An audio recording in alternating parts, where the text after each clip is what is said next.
This is the luxury world. Get inspired with us today and tomorrow. There are countless watches available, and while it is easy to discuss the ones worth buying, it is equally important to consider those you should avoid. In a society fixated on status symbols and passing trends, the temptation of luxury watches is often hard to resist. However, not all timepieces are of the same quality. Some merely reflect inflated egos and dubious ethics, whereas others represent genuine craftsmanship and timeless elegance.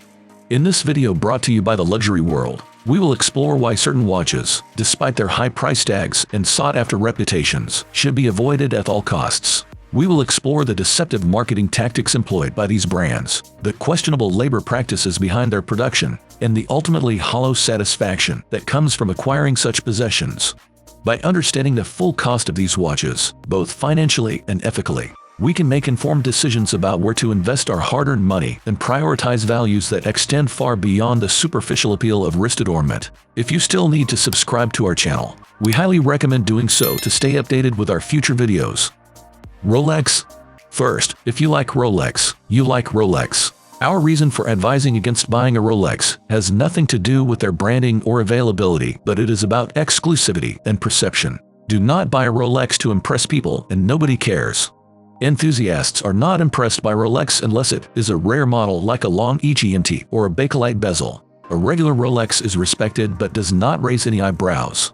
Non-enthusiasts might recognize the watch, but to them, it is just something that mid-level managers and newly promoted management consultants buy because it is what you do. If you like Rolex, great, buy it. But after over 2 decades of watching enthusiasm, we can tell you that nobody cares.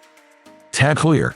Tag Heuer had a major hit back in the 80s and 90s with their Formula One watches, which were incredibly popular. Like Swatch, Tag Heuer realized that collaborative relaunches drive sales. They wondered if people would pay $1,500 for a reissued watch with an unspecified quartz movement, so they collaborated with Mike Tyson to launch the Kith and Heuer Formula One watches. Nostalgia sells, and the appeal of an iconic 80s watch combined with a legendary boxer was a clever move. However, we advise against buying one. Of course, you might not take our advice, but Tag Heuer watches are generally among the most overpriced. Spending $1,500 for a quartz watch is quite steep. There's value in waiting a few months to see if you genuinely find the watch appealing or if it is just another passing trend. Sion. Sion is a niche favorite, particularly their U50 line, which has been a bestseller. At 41 mm in diameter and 11.4 mm thick, it can withstand depths of 500 meters. Priced under $3,000, it offers a lot of value for the money.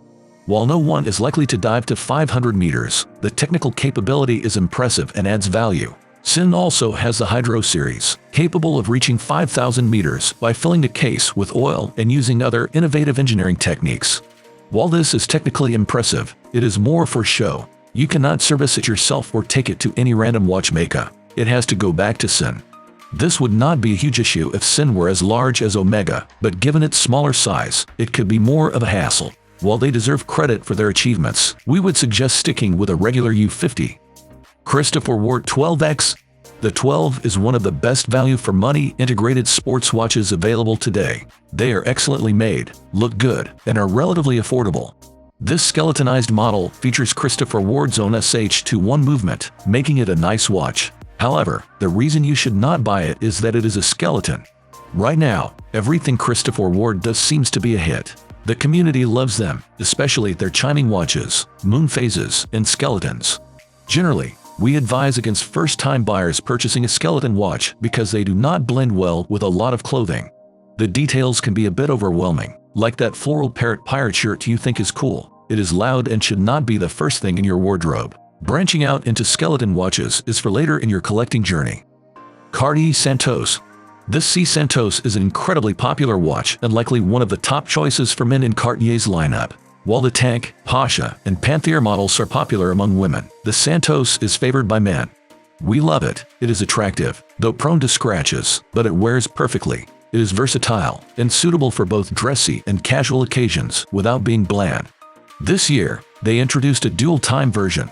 In our opinion, this watch has 2 fundamental issues. First, it is a $9,000 watch with a Celita movement inside. While we usually do not mind Cartier's movement choices, this one feels wrong. If you get upset about Hublot charging $88,000 for a watch with a Celita movement, then the dual-time Santos should bother you too.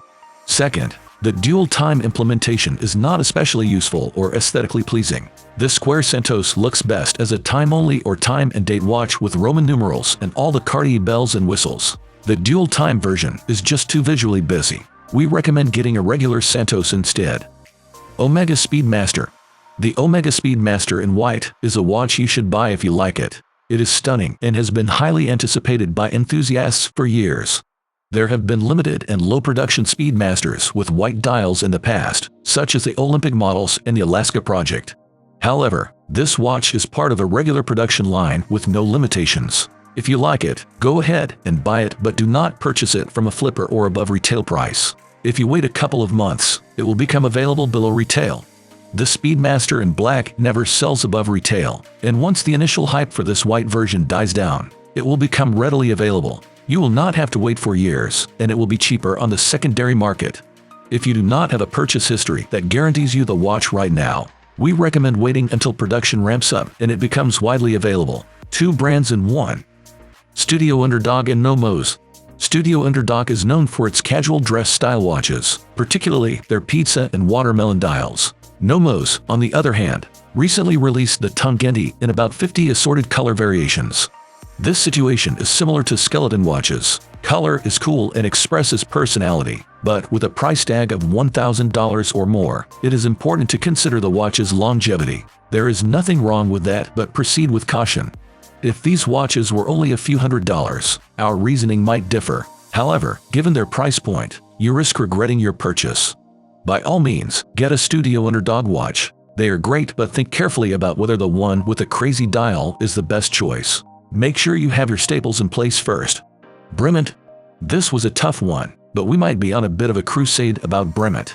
We are not completely against their new brand direction. It is bland, but not disastrous to focus on air and land-themed branding. We do not think you should buy the Terra Nova because it is BRMT's first attempt at something new, similar to how Audemars Piguet's first iteration of Code 11.59 was not great. The initial 11.59 dials were flat, looked cheap, and resembled fashion watches.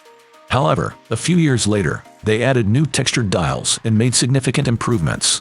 The Terra Nova is not great in its first iteration either. It feels too busy and has too much going on with the dial.